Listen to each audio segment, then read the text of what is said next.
Hey listeners, it's Paul Andriola here. Why not join our community at Small Cap Discoveries, where we offer our members direct access to some of the best microcap investment opportunities available. Our members are getting access to premium microcap financings, research reports, and direct access to management. Sign up today at www.smallcapdiscoveries.com.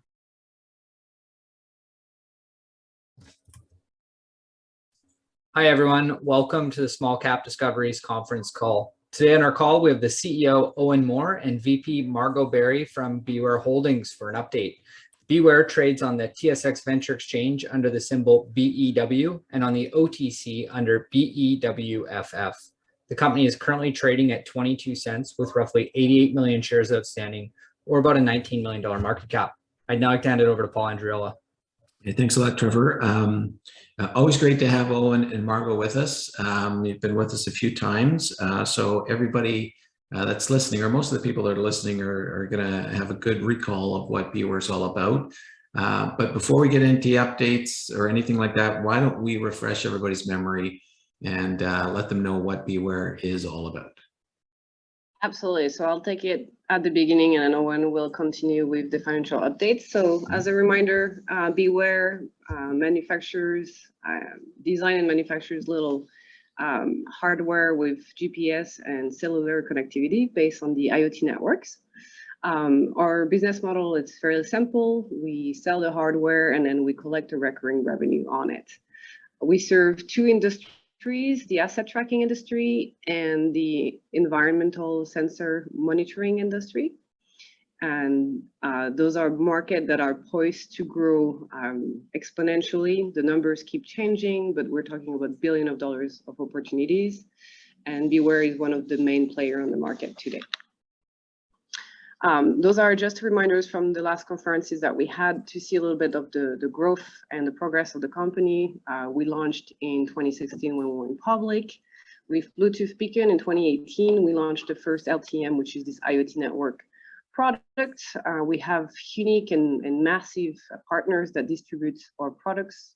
Those distributors can be either carriers such as AT&T, T-Mobile, and Bell. And we also have industry-specific resellers, just such as Rand McNally, SecureQuip, Geotab, et cetera, et cetera.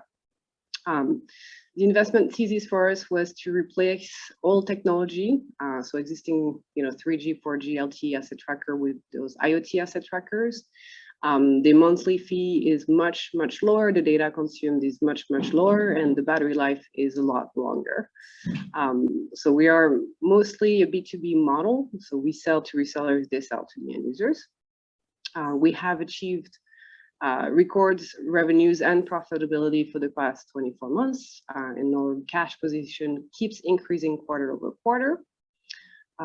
We have an amazing team of super experienced people, such as Owen, who have had success in taking companies public in the past in similar industries. So through that experience, that's also how we landed some of our largest resellers and partners, because of the trust that they place in the team next to me here and the rest of the guys here. Very quickly, so this is just an overview of how it works. So the trackers that we sell, such as this guy, has a SIM card in it. It's got a GPS. It's got some sensors. You slap it on your assets. It sends the data to your cloud servers, and boom, you can access it through a portal. We also do integration with third-party software. It's a very streamlined solution. It's fully end-to-end, and it's very, very easy to use. I will spare you the video that we've watched several times, but if you want it, everything is on our YouTube channel, BeWhere Inc. Some of the marketing examples that we talked about in the past is, for example, white labeling. So those are our asset trackers, and they are being white labeled through some of our distributors, such as Fleet Complete and Rand McNally. As a quick reminder of the products in the asset tracking segment right now, we have three main outdoor, mostly asset tracker, which is the B10, the B-Soul, the BeWired. And just very recently, we launched the Bimini, which is that little guy that I have in my hand right here. And we'll talk a little bit more in details about the use cases, but this is from my sales pitch, from my sales desk. So it contains all the information. I'm assuming that this will be provided through the video recording, so you can take a look at it later if you have some needs. As I was mentioning, our solution can be integrated into a third-party software, such as Geotab. So they have all their assets and the telematics GPS tracker in one platform, or we can sell them our web portal as well. So it's a full end-to-end solution. The Bimini is really the kicker of this year. We launched it in Q1 in February. We had a huge webinar with all the Bell reps where we introduced the device, the product, to all the sales rep of Bell. We've done that through several of our resellers. We are getting a huge interest from our partners. To date, we sold about 3,000. And this is just the beginning. We're working on huge opportunities. We've closed some deals that we were mentioning to you a few times, such as the bike tracking with a local government in the US. Actually, it's a private company, but they work with the city. We can use this example to go around other cities and try to sell those use cases as well. The Bimini is essentially opening the market. Sorry, I went too fast on my slide here. The Bimini opens the market to a lot of newer applications, smaller assets, less expensive assets, use cases that are completely new, such as tracking indoor, thanks to that Wi-Fi location module that we added on it. And it is fully certified. It went through very rigorous testing, so it's still a very high quality asset tracker that you wouldn't find on Amazon per se. Just to remind a little bit the use cases, for example, with the BSOL. So the BSOL, one of our low-hanging fruit is the trailer tracking market. So we have a huge number of customers that are using the BSOL, which is the asset tracker with the solar panel on it, to track their trailers. The business case is fairly easy.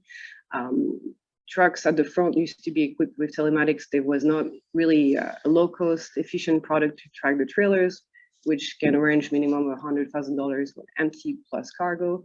The solution is very affordable, it's very easy, and it allows the customers to keep track of all of the trailers through North America. The Bimini brings on some fun use cases, for example, tracking packages indoor. We actually had on a couple occasions, more than one, but really on a couple occasions that stand out, we shipped the Bimini, and the carrier, such as FedEx, said that it was delivered. And when it wasn't, it would show at the FedEx ground warehouse. This is a new capability to track indoor using existing Wi-Fi network.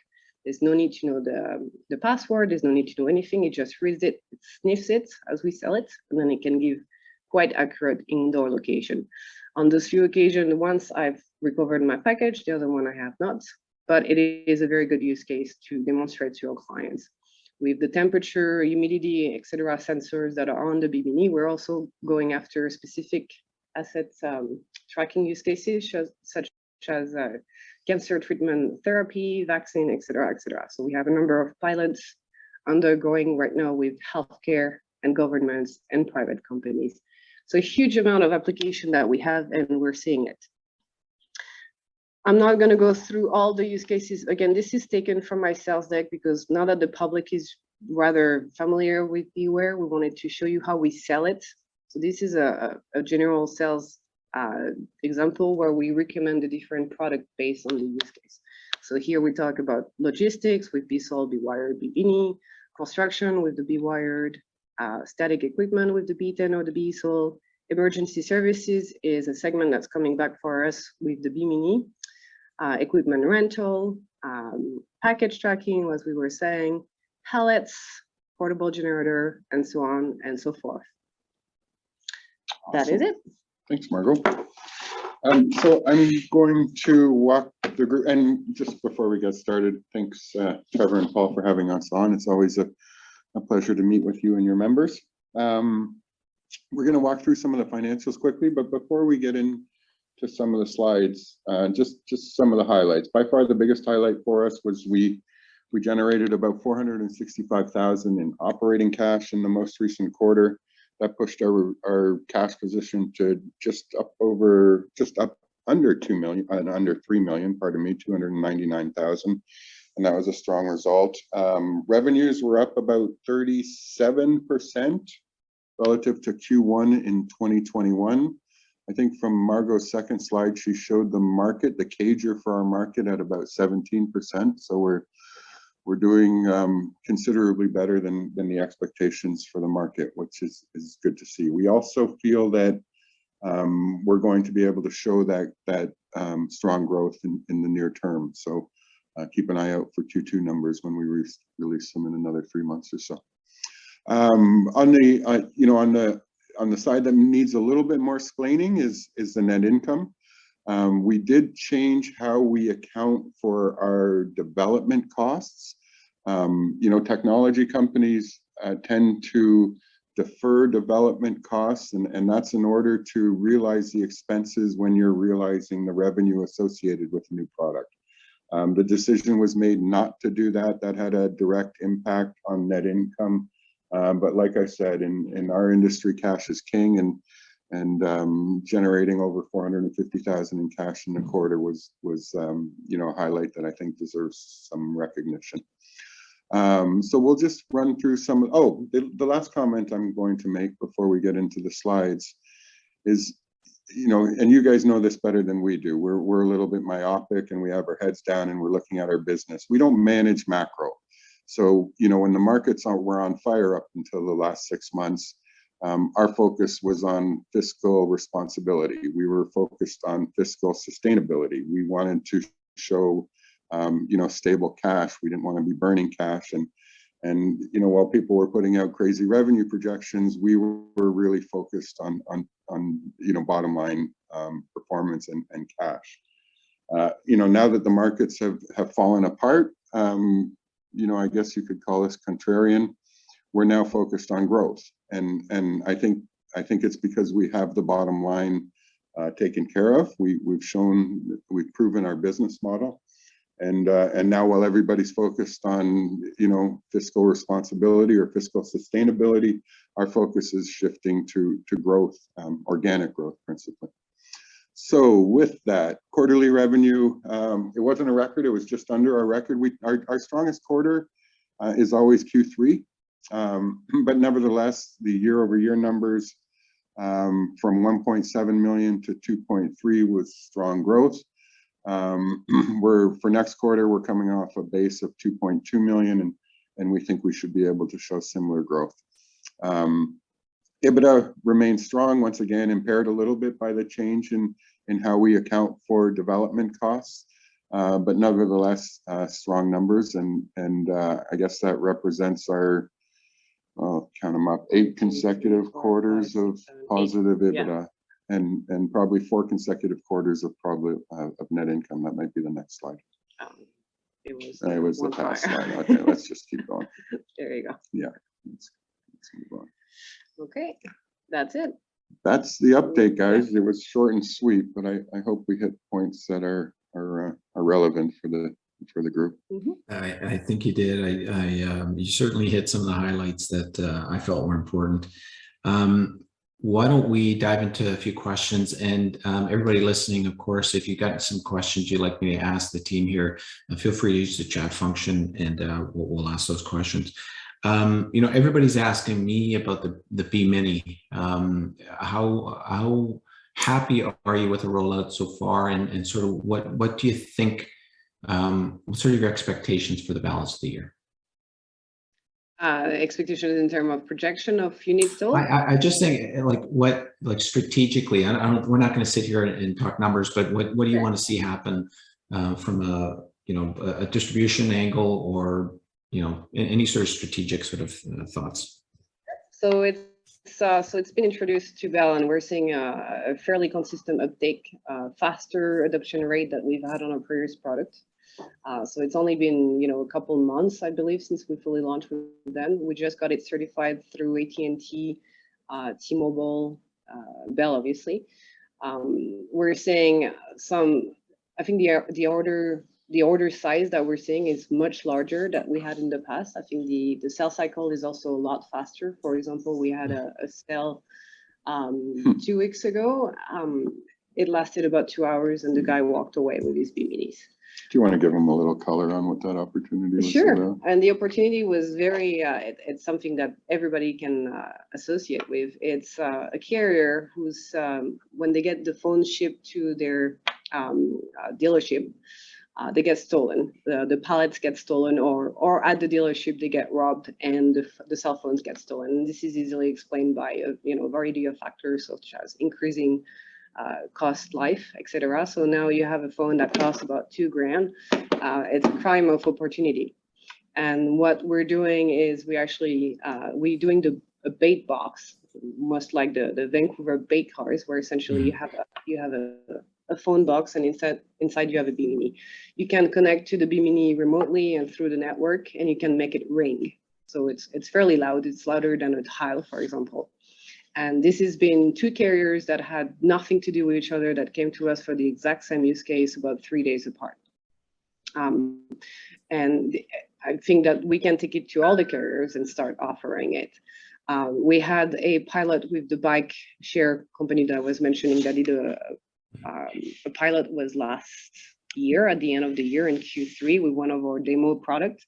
And they came back to me 3 weeks ago and they're like, okay, we're ready to order. And so the sales cycle, as I was saying, was really fast. I think we're seeing opportunities that are much, much larger. And I think for the end of the year, it's very positive. I don't know if you want to comment on more numbers. No, I think that was a great summary. And do you expect, I mean, you've got some major distributors through the telcos right now. Do you expect to add more, or is that something that are you going to sort of rest with the companies you've got right now? Yeah, so the 3,000 that we've sold have been not just to telcos, they've been to some of our existing partners, telematics companies, but certainly T-Mobile has launched, and they provided a big chunk of the orders, as well as Bell. We haven't formally launched with AT&T, but that is coming in the coming months and quarters, and so that should increment us up as well. I might mention that we have campaigning FirstNet, which is one of our certification. We're the only asset tracker that is certified FirstNet with AT&T. FirstNet is a dedicated network owned by the government for first responders, pardon my French. So there is a massive undertaking right now from AT&T to promote the BeWhere solution along with other partners, and the Bimini hopefully can be part of that campaigning as well. Right now with them, it was a soft launch. We do have a few opportunities lined up for a few thousand units that I'm working on right now, but you have to train those, you have to train the carriers, you have to train the sales force, so they have to be comfortable with your products now. AT&T has become significantly more important for sales than it was in the past, since the beginning of the year. Some of the advantages that we're hearing from the channels over, other trackers that may have been launched previously on 2G and 3G and 4G networks is that it gets a significantly longer battery life. Depending on the reporting frequency, that little mini can last up to a year before it needs to be recharged. We're super aggressive on price. We don't do anything unless we think we can compete on price. But in this case, we're competing both on price and functionality. And the third feature that's getting a lot of interest is, and Margaux has done a great job on explaining it, but the indoor tracking capability on it is huge for us. It's the device that, if something gets stolen, you're going to find it, just because it can get location, in 4 different methods. It can get it through GPS, it can get it through Wi-Fi, it can get it through Bluetooth, it can also get it through network location. So it's a pretty powerful little device. It looks simple and almost gimmicky, if that's a word. But there's a ton of technology packed in there. Like I said, Wi-Fi 6, Bluetooth 5, low-powered 5G cellular, and an array of sensors. And the network location improvement that we're seeing with 4G and all other things. Yeah, we're excited about it. So maybe refresh our memory in terms of the actual business model with the Bimini. I mean, obviously there's a hardware sale component, but what does the residual revenue look like on call it a per unit basis? It's interesting because we are starting to, for the last 25 years, we've been promoting the benefits of SaaS. We were involved in selling SaaS solutions before SaaS was even, common terminology. We think we're going to see things get turned on the head a little bit. And so With Bell, it's actually an annual service, and the renewal is, on the order of $50. It's not on the order of, $10 a month. It's significantly less expensive. I think what you're going to see is us, as we continue to engage with partners and tweak our commercial terms, you're going to see us selling the hardware with the application, the data, everything baked in. And we're going to take an average lifespan of the device to calculate our costs. And if people don't use it for that time frame, then we make a little extra. If they use it longer, we make a little less. But investors love SaaS. Companies like us love SaaS. Clients don't necessarily like SaaS because over the life of the product, it's relatively expensive. And this at least allows them to CapEx it, deal with a capital purchase and not have to deal with any operational budgets. But for us, I mean, it's still going to show up as recurring revenue because if you're on the hook for providing a service, you can't recognize that revenue. So you're going to see our deferred revenue go up, which is a liability, and then you're going to see it flow into recurring revenue, on a quarterly basis. Yeah, perfect. Listen, I noticed your gross margins improved this quarter. Why? Yeah, good question. So listen, as recurring revenue takes up a bigger portion of our revenues as we continue to grow, that there's just a natural tendency, right? The recurring revenue, regardless of whether it's been paid up front or not, is higher margin revenue. And so, all things being equal, our margins should continue to improve as a larger portion of our revenue comes from recurring relative to hardware or service. So that's the other thing that affects margins on a quarterly basis is product mix. Of the four or so products that we sell, some of them we generate a higher margin and some a lower margin. And so that kind of delivers that quarter to quarter variability that's not explained by recurring revenue increase. Yeah. Sure. Yeah, and the fact that we have, we give discount depending on order sizes, etc. So it's, it's a moving component of our business model for sure. And okay, so I mean, maybe it's a very premature question, but you've now launched this brand new product. But where do you go from here as far as R&D? Like, what did the next product start to look like? We have a lot in the pipeline already, and we're not going to divulge too much right now. But it never stops. And what we're seeing is actually, we mentioned that originally 4 or 5 years ago when we started working in the industry. We were right there at the beginning of a new network. We were right there when the board, the PCB board, like your old cell phone, was that big. And now we're seeing our components manufacturers starting to get teeny and teenier. Now, teenier is not always better.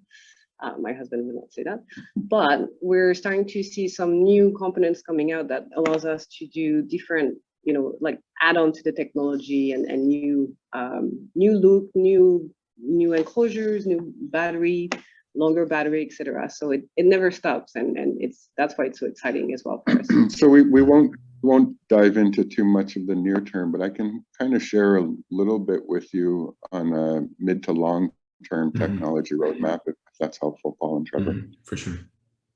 So there's two components to 5G. One is the low powered side that allows you to create small devices that are super energy efficient. The other side to 5G is low latency, so a very small amount of time to be able to deliver messages. And so this is going to drive industries like the drone industry, where you need to command and control of a drone, and you don't want any latency. You want to see the video live. You want to know that it's landing. It all has to be instantaneous. Remote surgeries is another example where super low latency is important. Autonomous driving, vehicles that communicate to each other to prevent accidents needs super low latency. So there's an aspect or a segment to 5G that's called V2V. That's vehicles communicating to other vehicles to prevent accidents. But there's a component to 5G V2V that's actually called V2X, where X represents everything except vehicles. This includes pedestrians, it includes cyclists, it includes e-bike riders, skateboarders, anything and everything that need to be a part of that whole accident avoidance ecosystem. And so the idea is if you're crossing a sidewalk you can get an alert on your phone and a vibration prior to a car that's barreling down the road at 60 miles per hour and doesn't have the time to stop. You can get an alert to an e-bike rider that, you know, there's a car about to barrel through a red light, and instantaneously alert him because of the low latency side. So that's the area that we plan to play in next in the mid to long term, is leveraging some of the low latency 5G technology to reduce pedestrian accidents and pedestrian deaths. Every city has something that we call in Toronto, the city of Toronto calls it Vision Zero. There's other names for it. And their goal is to reduce pedestrian fatalities and accidents down to zero. And it's not going to happen until this type of technology is rolled out. It's the way to do it. So that's kind of like a 2 to 3 year horizon. We will be bringing out new product, as Margaux alluded to, in between that time. But you know, we're starting to synthesize our vision, you know, for low latency 5G, and we're excited about it. I think that's one of the most exciting things I think of about your business, is that you guys are innovators. You guys are really coming up with new products. And I think that's a big deal with especially small cap or micro cap companies, is having that capability of coming up with new products and sort of new optionality on a business like this. So well done as far as I'm concerned. Oh, thank you. Well, you know, we have great engineers. Alvin runs the team. We invest heavily in them. The majority of our staff are engineers, and not salespeople, obviously. And that's something that we learned early on. You know, if you stop investing in engineering, you have about a 2 to 3 year window where you're going to start seeing things drop off pretty quickly. Yeah, no, agreed.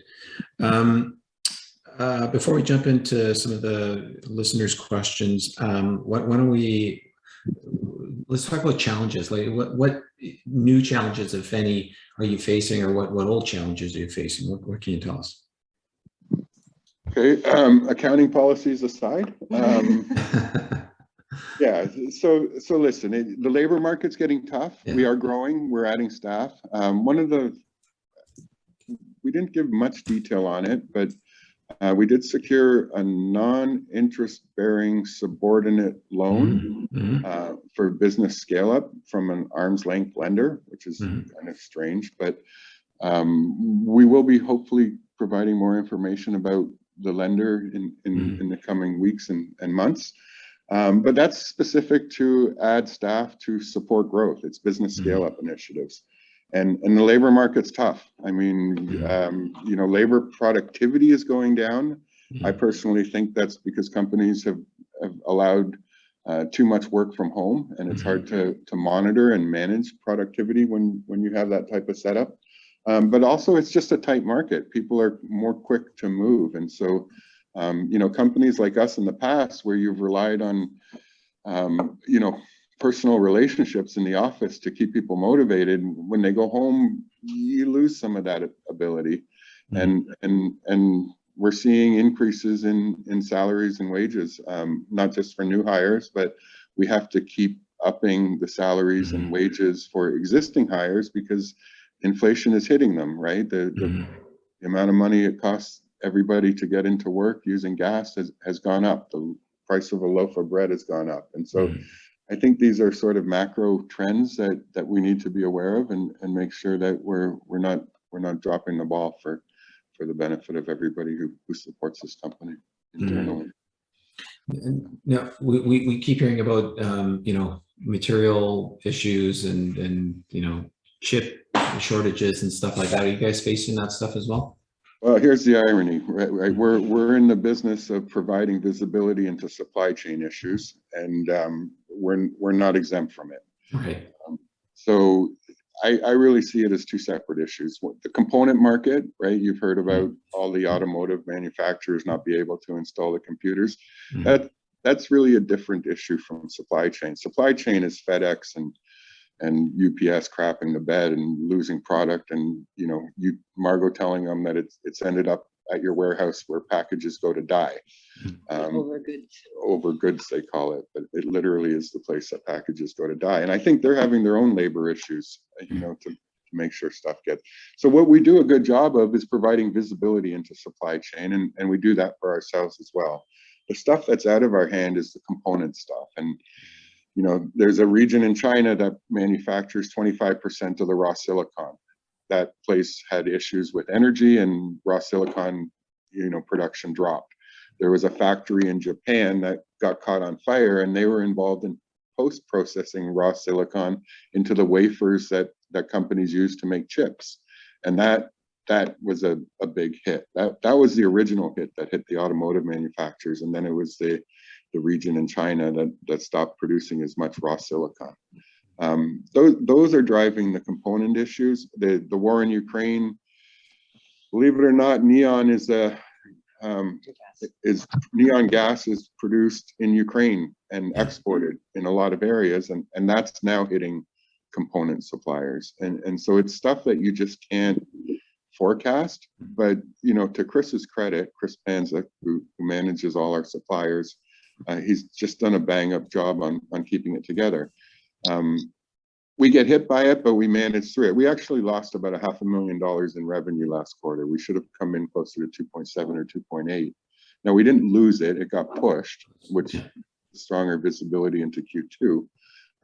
But that was because, you know, we had the Chinese New Year, and then we had another lockdown, a COVID-related lockdown in China that affected component suppliers and contract manufacturers that slowed our ability to deliver products. So we were actually, you know, 4 weeks before the quarter closed, we internally thought our number was going to be about $500,000 higher. Like I said, we don't lose that revenue; it just gets pushed. But those are some of the challenges that companies are dealing with nowadays that are design and hardware manufacturers. But we're doing very well. I think Yeah, we're doing, yeah, like it's, you know, we don't have that much latency between two orders. So the work that Chris and the rest of the production team operation is forecasting orders, and they're doing excessively well compared to some of the other providers on the market that we work with. Yeah, fantastic. Okay, well, listen, let's jump to some questions from everybody that's on here. And I'm going to start with the first one. It says, were there any Bimini sales in Q1, or will majority come in Q2? So we've received orders to the tune of about 3,000 so far, growing every day. Most of that revenue is going to be recognized in Q2. Okay. We did get sent out in Q1, but not a big number. It was mostly demos, pre-productions. And Gotcha. actually, that 3,000 was as of the beginning of the month, not current. So it has grown since then. Gotcha. A question on churn rate. I guess too early to see what the churn rate is on Bimini, but maybe any sort of idea on churn rate just in general? Yeah. So, you know, the type of solutions that we provide do have a built-in churn associated with them, right? If we provide a battery device and they set the configuration for it to last 3 years, then after 3 years, they may not even bother trying to retrieve and change the batteries. That might be a product that they just cancel and hopefully look to buy a new one. So churn can actually provide, in a weird way, you know, additional recurring type revenue. But as a result, our churn rate tends to be a little higher because there is a finite life. We're not selling vehicle tracking devices that are going to last the life of the vehicle and then either get thrown out or switched. We're selling devices that you know, in some cases, the Bimini they might want for one specific high valued package, and they're willing to cough up, you know, $70 for the device and a small monthly fee to get it up and out the door. And that's it. They just want to track a package that's worth a couple $100,000, and beyond that, it's going in the garbage for whatever reason. So, you know, in the asset tracking space, your churn rates tend to be a little higher than in the vehicle telematics space. But, you know, the volume, the market opportunity, everything else is so much bigger. You know, in the companies that I've worked for in the past, 3,000 or 4,000 new vehicle ads in a quarter was a decent number, and our little company is pushing out, you know, closer to 15,000 units a quarter or even more. So there's, you know, it's kind of a double-edged sword. Yeah, understood. Yeah. Okay, next question. Your OPEX was around 500K a quarter in 2021 and has increased to 700K in Q1. Could you share some light on it, and should we expect similar 700K OPEX in sort of future quarters? Yeah, that if you're, on the analyst side or monitoring us quarter to quarter, forecast based on a $700,000 OPEX, don't expect any massive increases. That's kind of where we hope to be, give or take a little bit on a quarterly basis for the next 3 quarters. How long do you think it'll take to crest 1 million per quarter in recurring revenue? Okay, recurring revenue is a good topic. Right. You guys might recall, I think we spoke about a year ago when we renegotiated one of our armored car contracts, whereby we had some third-party revenues that were passed through.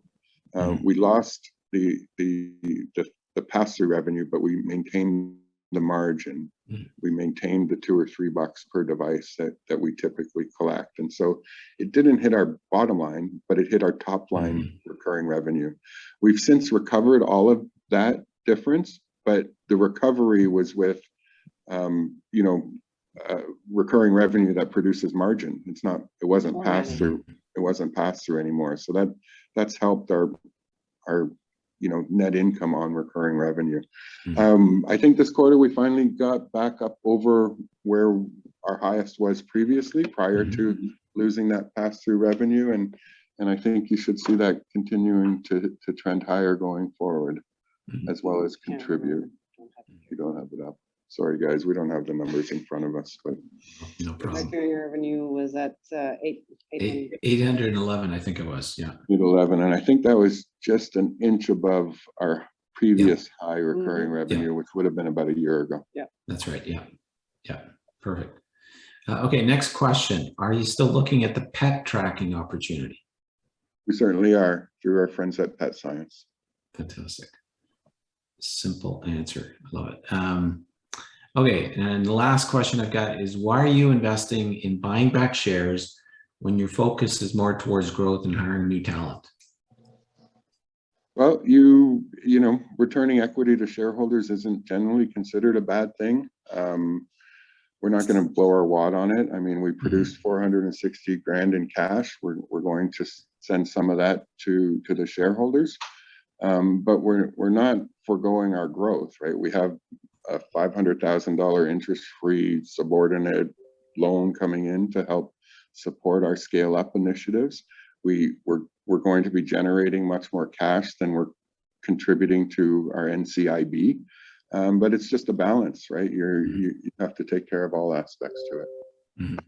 No, and I agree with you. That's a perfect answer. It's kind of what I want to hear. To me, it's a sign that you guys are certainly comfortable with the capital that you've got, and you've got more capital than kind of what you need, is the message I get with that. And certainly in the environment we're in right now for microcaps, I like to see that some capital gets returned to shareholders in this format. So I commend you for doing what you're doing. Yeah, thank you.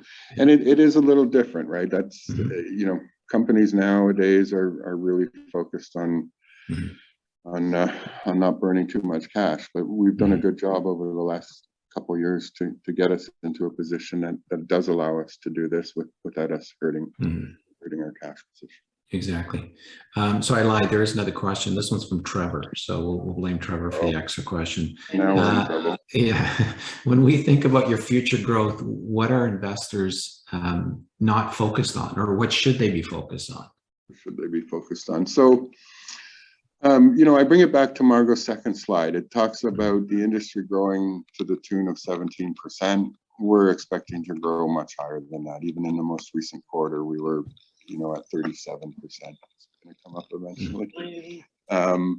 So, near term, we expect to continue to show that type of performance. Obviously, every quarter we're coming off a larger base, and that makes that a little bit more difficult to attain.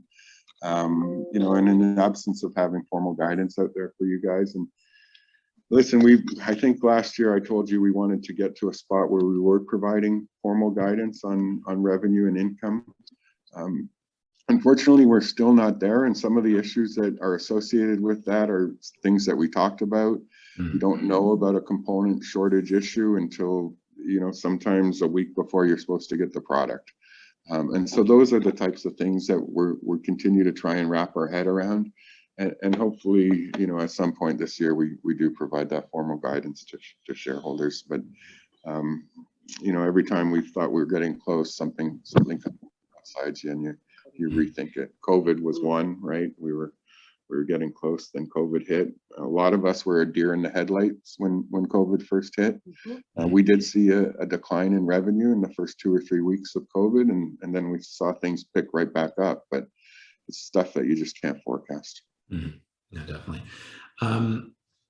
Sort of in the same vein, like what should we watch for? Like investors sort of paying attention to your business right now, what's a key metric or catalyst or anything that you think is a good sign that you guys are sort of continuing to run your business the right way?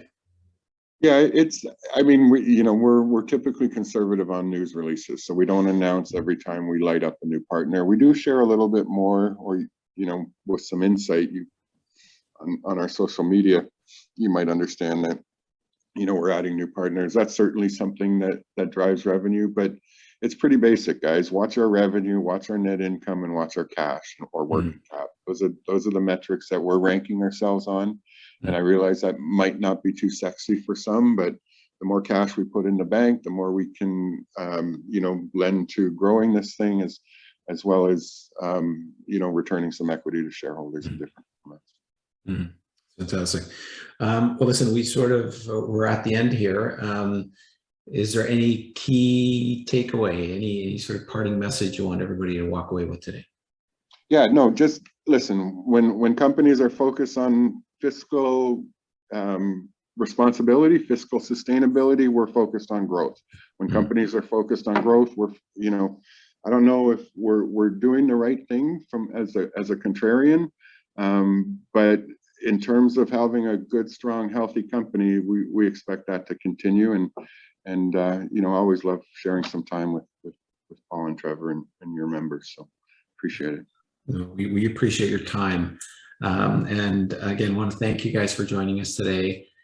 We have been speaking with Owen Moore and Margaux Berry, both from BeWhere Holdings, symbol BEW on the Venture Exchange, BEWFF in the US.